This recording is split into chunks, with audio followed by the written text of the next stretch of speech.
Berlindən hamıya salamlar. Bugün uşaqlarla Lebkuchen pişirdik. Lebkuchen Almaniyada xüsusilə Milad və Advent dövründə pişirilən ənənəvi şirniyyatdır. Və əsas fərqi onun bal xüsusi ədviyyatlarla hazırlanmasıdır. Hazırladığımız Lebkuchen üçün biz Advent kalendardan çıxan balı və Lebkuchen üçün olan ədviyyat qarışığını istifadə elədik.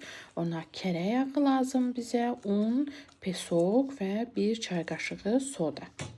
Bir qabda qarışdırılır, ocağa qoyuldu. Qarışıq soyuyana qədər uşaqlar sevgini qarışdırmağa başladılar. Mama. Ata. Ata. Gaga. Gaga. Abla. Ayla. Bacı, bacı, Didi. Bacı. Diyebilmem. Emmi. Mama meyve koyayım. Warte, da ist doch ein bisschen.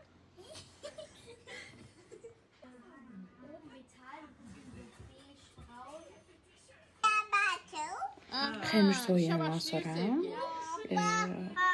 hazırlamağa başladıq, yaymağa başlayırıq.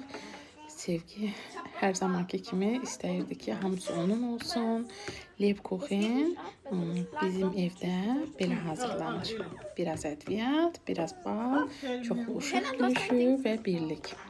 Allah bütün evlərə belə uşaq gülüşü, birlik, mehribançılıq qismət eləsin. Aferin. Amin. Edeyim uşağı çeyrə kəsir mənim balam. Wo ist der Stern? Sevgi bugün eləyəcəksən mi? Au. O aylandı. Sen deyim onu. O aylandı. Alles gut? Onlar aylandı. Akif'e neyi göndereyim? Yaxşı?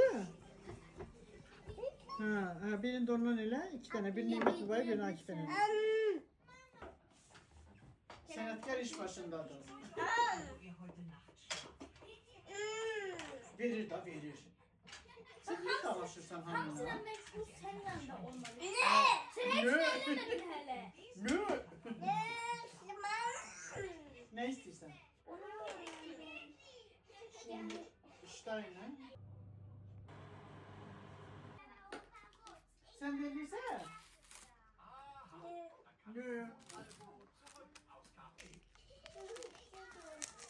Alo, Sevgi. Nein, der Kuchen sagt oh. Na, lan. Buranı bayıladın, şimdi buraya. Ya burada süstün içine.